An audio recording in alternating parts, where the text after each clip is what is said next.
Has the ideal marriage always been based on love? Or were there other things to consider?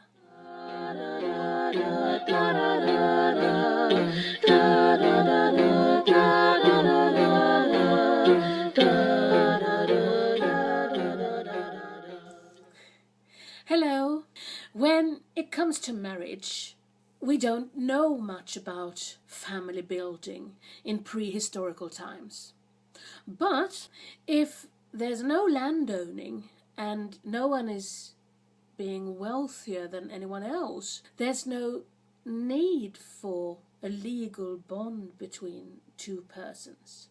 This means that people in the Paleolithic era, the hunter-gatherer Stone Age, really didn't have any real reasons for marriage. At least not if the entire group helped with childcare.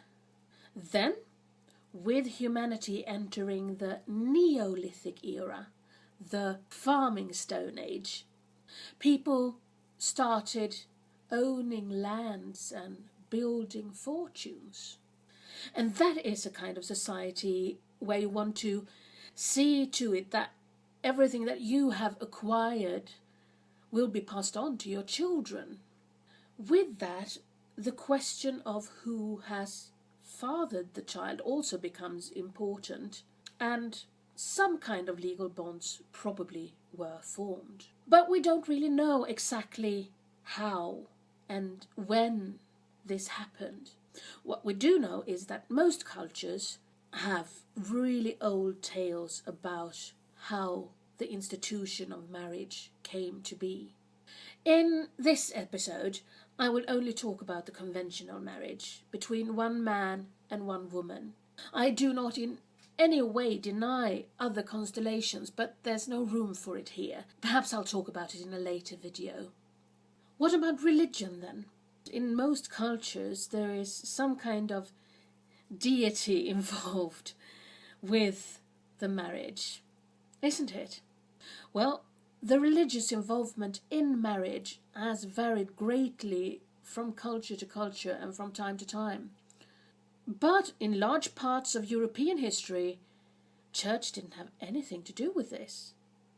Marriage was a legal contract, and the only actual ritual that was needed was that the two people getting married had to say that they would take each other. And of course they had to have sex as well, because that's what's kind of sealed the bond. They didn't even have to have any witnesses to this ceremony. Well, it was a good thing to have witnesses anyway, even though it wasn't really necessary, because one of them might want to kind of forget his or her promise and try to get out of it. And if then there had been witnesses, of course someone could speak for the union. So, when did church start meddling with this then? Well, as in all those questions, it's different from culture to culture, from one part of the world to the other. But since church had control over most of everything else in people's lives, they also wanted control over this, of course. But it took quite some time. Not until well into the 1500s in Europe, in Sweden even later, did the church win that battle. In Sweden, the betrothal was the legally binding act up until the end of the 1700s. But of course, by then it had been custom for quite some time to have a priest handling it all. One thing was that it's a good thing to be at good foot with the clergy. And another thing was that the priest was the one handling all the records of the population anyway, so it was just as good. So who should you marry then? And did you have any say in it at all? Could you choose? Well, it depended on who you were. Contradictory to what you might believe, the higher up in society you were born, the less you had to say about who you were to marry. If you were a king or a queen, or king to be or queen to be, your marriage was politics. You might even have been promised to someone more or less since birth.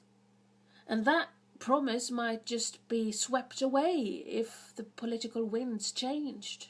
Or if you were the child of a farmer, you might be obligated to marry someone from the neighbouring farm.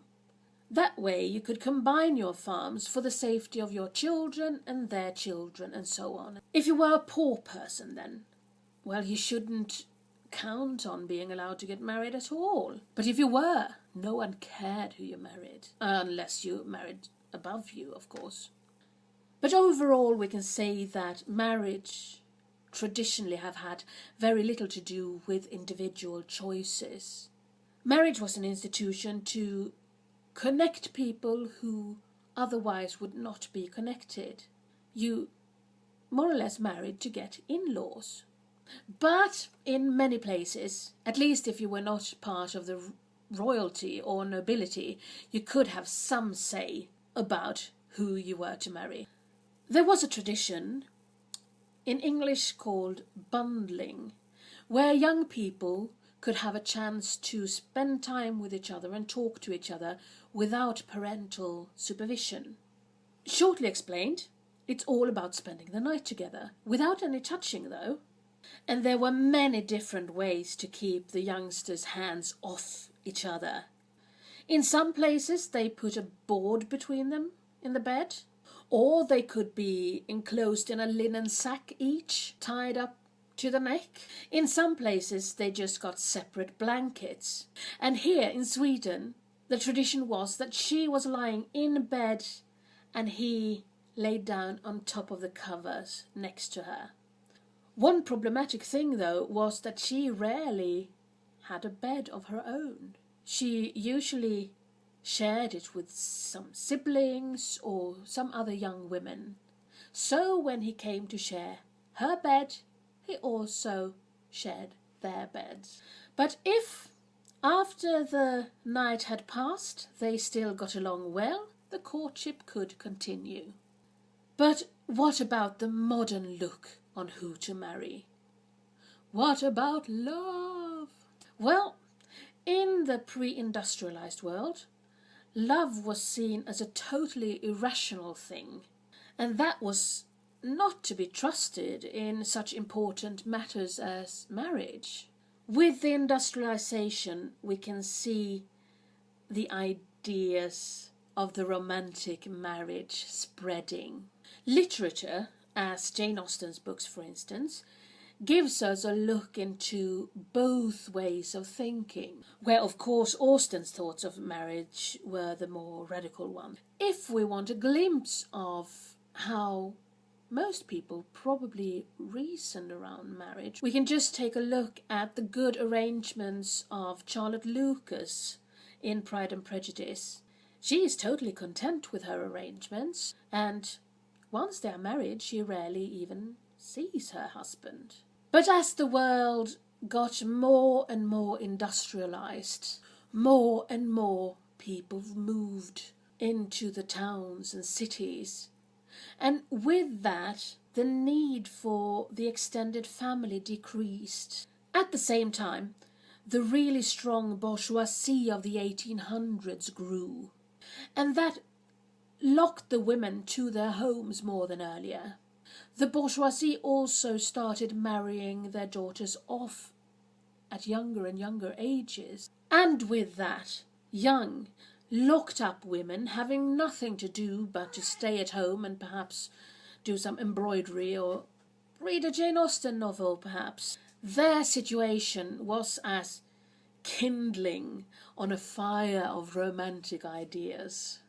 So the focus on the nuclear family in the new society and the romantic ideas of the bourgeoisie probably were two really strong forces for the marriage built on romantic love. Well, that didn't make it any easier to find someone to marry. In the pre-industrialized world, you rarely met anyone outside your own village or at least your own parish. And in the end, it it still was your parents who decided who you were to marry anyway. With the idea of the romantic marriage comes the problem of choice. There are just too many to choose from. And the risk is that no one seems good enough. With love being what dictates marriage, the marriage is also more vulnerable because you could easily fall out of love.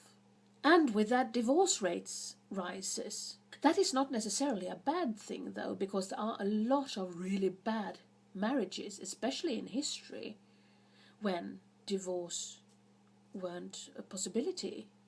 But it raises a question.